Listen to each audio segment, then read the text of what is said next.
असां चंड जा ताबेदार आहियूं। असां इन मामले में सऊदी हुकूमत कोन ॾिसंदा थियूं त नबी करीम सल्लल्लाहु अलैहि वसल्लम फरमाया त तव्हां जे लाइ रातनि ॾींहंनि जे इन मामलात में बुनियादी शइ तव्हां लाइ चंड आहे। क़ुरान सुन्नत जी रोशनी में असांजे लाइ 9 ज़िलहज्जा जे रोज़े जे सिलसिले में चंड अहम आहे। क़ुरान सुन्नत जी रोशनी में इन जो जवाबु इहो ई आहे त असां चंड जा ताबेदार आहियूं। असां इन मामले में सऊदी हुकूमत कोन ॾिसंदा थियूं, बल्कि असां चंड खे ॾिसंदा थियूं। असां वटि जॾहिं 9 जो चंड थींदो असां तॾहिं जेको सो उनखे अरफ़ा मञींदासीं, रोज़ो रखंदासीं। इन मुख़्तसर वज़ाहत या हदीस किताब सही इब्न ख़ुज़ैमा में किताब सलात में सूरह बकरा जी आयत यसअलूनक अनिल अहिल्ला, इन आयत जे नाले सां हिकिड़ो पूरो बाब मौजूदु आहे। उते हदीस मुबारका मौजूदु आहे त नबी करीम सल्लल्लाहु अलैहि वसल्लम फरमाया त तव्हां जे लाइ रातनि ॾींहंनि जे इन मामलात में बुनियादी शइ तव्हां लाइ चंड आहे। तव्हां हर मामले में चंड ना जेको सो रुजू कंदो। वरी पाण करीम सल्लल्लाहु अलैहि वसल्लम रोज़े जे मामले में अञा मज़ीद मामले खे क्लियर कयो त रोज़नि जे मामले में त तव्हां अञा मज़ीद चंड ना मुतवजह रहंदो। हदीस किताब सही बुखारी में किताब सौम में मां सभु हिकिड़ो बाब क़ाइमु कयो आहे, बाबु कौली सल्लम इज़ा रअयतुमुल हलाल।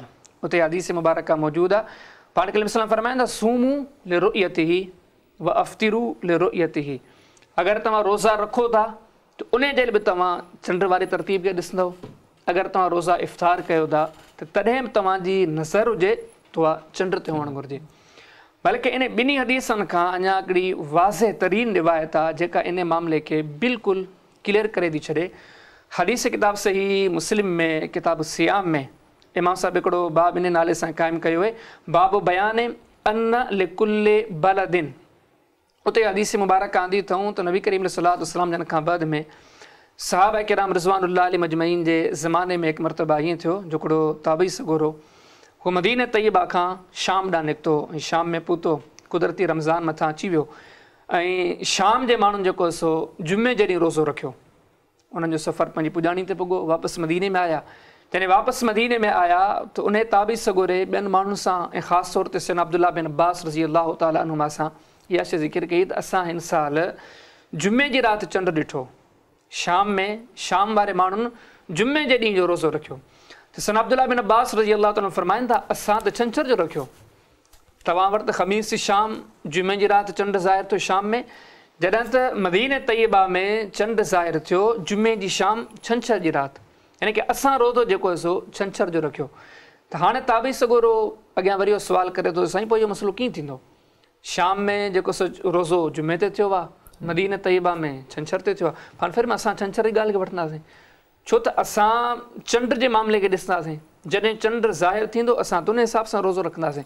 हाणे तव्हां ॾिसो त मदीने तैयबा खां शाम एतिरे फ़ासिले ते कोन्हे जेतिरो मदीने तैयबा खां असांजो पाकिस्तान फ़ासिले ते आहे, पर तव्हां उते ॾिसो त एतिरे वेझड़े इलाइक़े में बि चंड अगरि हिकिड़ो ॾींहुं अॻु में ज़ाहिर थियो आहे त सैयदना अब्दुल्लाह बिन अब्बास रज़ी अल्लाह तआला अन्हुमा उन शइ खे नाहे वरितो, बल्कि पाण मदीने तैयबा में ॾिठो अथऊं।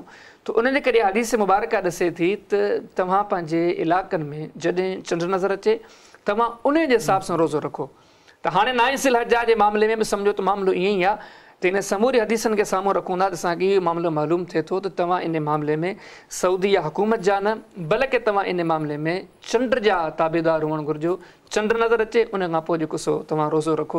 हिन खां पोइ हिकिड़ी ॿी बि शइ आहे न, ॾिसो ही जदीद ज़राए जदीद तौर तरीक़ा इहे त सभु हाणे आया आहिनि। जॾहिं त माज़ी में त शयूं कोन हुयूं त माज़ी जा मुस्लमान रोज़ा कीअं रखंदा हुआ, जेके उम्मत मुस्लिमा जा असलाफ़ हुया असांजे ख़िते जा उहे कहिड़े बुनियाद ते रोज़ो रखंदा, चंड जे बुनियाद ते।